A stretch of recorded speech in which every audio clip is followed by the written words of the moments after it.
Friends, आज की video में हम उत्पन्ना एकादशी की कथा कहेंगे। एकादशी को प्रधान और सिद्ध योग सबसे श्रेष्ठ माना गया है।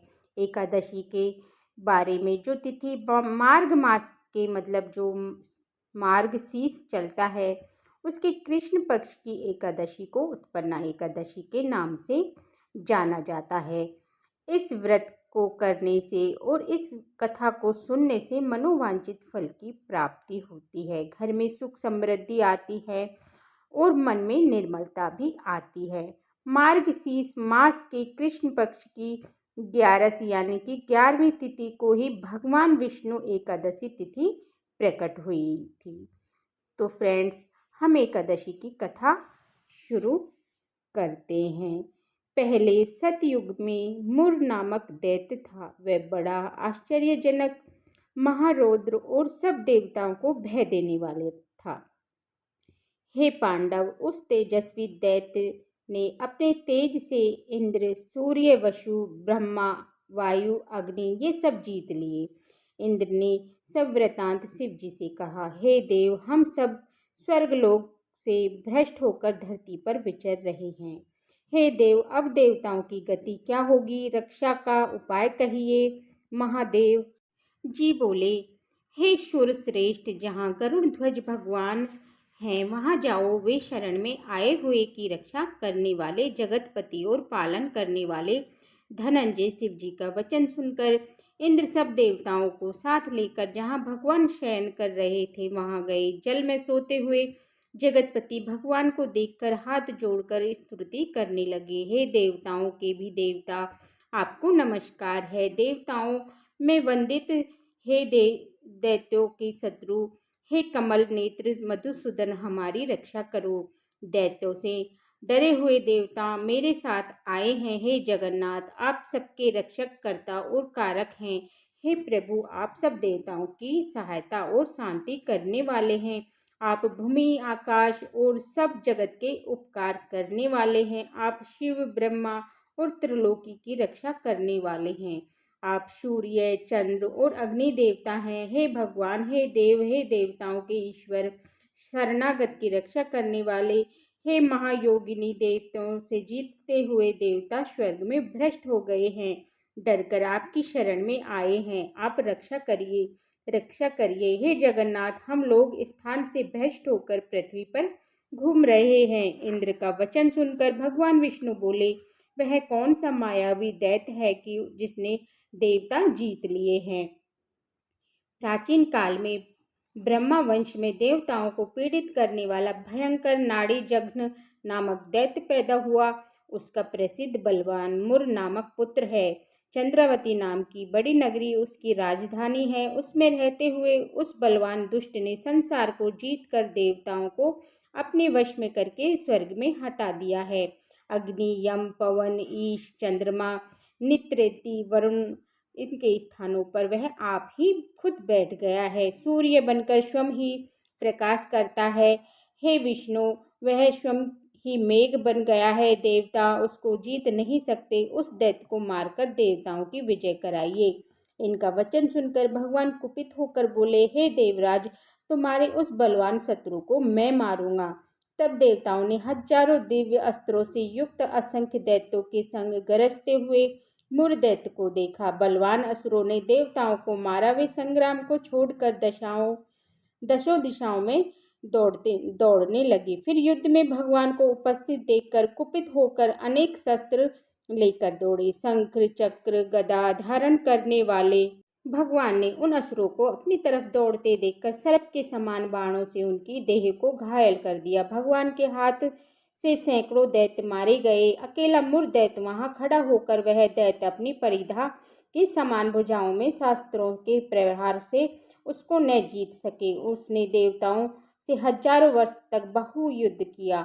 उससे थककर भगवान बद्री का आश्रम को पधारे। वहां हेमवती नाम की शोभा यान गुफा में महायोगी संसार के पालन करने वाले भगवान शयन करने को चले गए।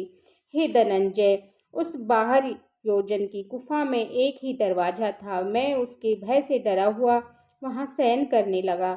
हे पादुनंदन, मैं उस महायुद्ध से थक गया था। वह दैत्य उस गुफा में मेरे पीछे आने लगा हुआ चला आया। मुझको वहां सोता हुआ देखकर वह दैत्य मन में सोचने लगा कि दैत्यों को मारने वाले इस हरि को मैं मारूंगा। उस दुर्भिद के ऐसे वचन विचार को समझकर मेरी देह से एक प्रकाशवान कन्या उत्पन्न हुई।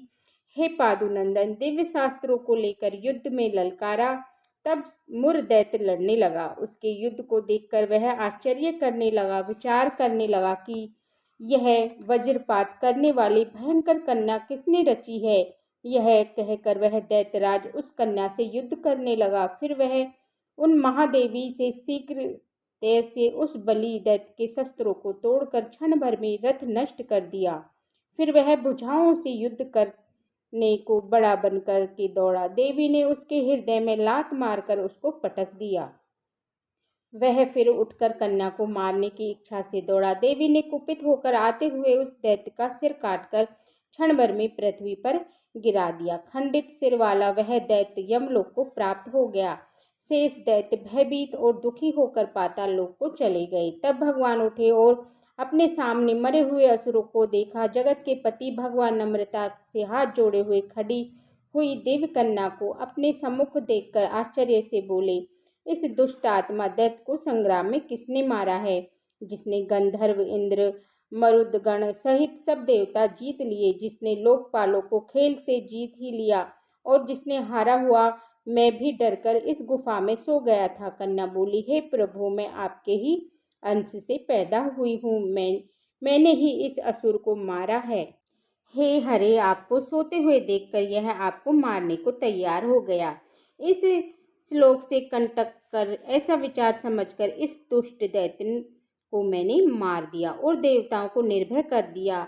सब शत्रुओं का भय हरने वाली मैं आपकी प्रबल शक्ति हूँ। त्रिलोकी की रक्षा करने के लिए भय देने वाले इस दैत्य को मैंने मारा है। हे प्रभु, इस मरे हुए दैत्य को देखकर आश्चर्य क्यों हुआ सो कहिए। श्री भगवान बोले, हे अनधे, इस दैत्य के मरने से मैं तुमसे प्रश्न हूँ। देवता हष्टपुष्ट हो गए और देवताओं को जो तुमने उपकार किया है इससे तीनों लोकों में आनंद हो गया है। हे अनधे, हे सुब्रते, मैं तुमसे प्रश्न हूँ। मेरा ऐसा वरदान दूंगा जो देवताओं को भी दुर्लभ है। कन्या बोली, हे देव, यदि आपको मुझसे प्रश्न है या आप मुझको वर देना चाहते हैं तो यह वरदान दे जिससे मेरा व्रत करने वाले मनुष्यों को मैं महान पाप से छुड़ा दूं। हे भगवान, मुझे यह वरदान मिले कि जो कोई उपवास करे अथवा सायंकाल भोजन करे उसको मोक्ष मिले। भगवान बोले, तथास्तु। ऐसा लोग त्रिलोकी की विख्यात होकर बैकुंठ में वास करेंगे। मेरी परम शक्ति तू एकादशी को उत्पन्न हुई है, इससे तेरा नाम उत्पन्ना एकादशी होगा। इस प्रकार उसको वर देकर भगवान अंतर्ध्यान हो गए और एकादशी अत्यंत प्रसन्न हुई। हे कुंती पुत्र, इस तरह से एकादशी की उत्पत्ति हुई है जो सब पापों को नष्ट करने वाली पवित्र तिथि है। हे अर्जुन, शुक्ल पक्ष का भेद न करके दोनों पक्षों में व्रत करना चाहिए। द्वादशी युक्त एकादशी सबसे श्रेष्ठ है। एकादशी के व्रत से अश्वमेध यज्ञ का फल मिलता है, इसमें कोई संदेह नहीं है। व्रती पुष्पांजलि लेकर प्रार्थना करे कि हे पुंडरीकाक्ष, हे अच्युत, मैं एकादशी को निराहार रहकर दूसरे दिन भोजन करूंगा। आप मेरी रक्षा करें। यह कहकर पुष्पांजलि भगवान को अर्पण करे। उपवास के फल का इच्छुक 3 बार अष्टाक्षर मंत्र को पढ़कर पात्र में रखे हुए जल को पी जावे। द्वादशी को दिन में सोना, पराया, दोबारा भोजन, मैथुन, शहद, कांसे के पात्र में भोजन, मांस, तेल, ये 8 चीजें वर्जित हैं। हे राजेंद्र, एकादशी के मध्याह्न से द्वादशी के अरुणोदय तक स्नान, पूजन, दान, होम आदि कर्म करना चाहिए। यदि कोई भारी संकट आ जाए तो जल से पारण करके फिर भोजन कर ले। पुनः भोजन का दोष नहीं होता है। एकादशी महात्म का जो एक पद भी सुनता है, ब्रह्म हत्या से लेकर उसके सब पाप दूर हो जाते हैं, इसमें संदेह नहीं है। वैष्णव धर्म के समान कोई सनातन व्रत नहीं है। तो फ्रेंड्स, अगर आपको मेरी उत्पन्ना एकादशी की कथा पसंद आई हो तो मेरे वीडियो को लाइक करना और शेयर करना। राधे राधे। जय श्री कृष्णा।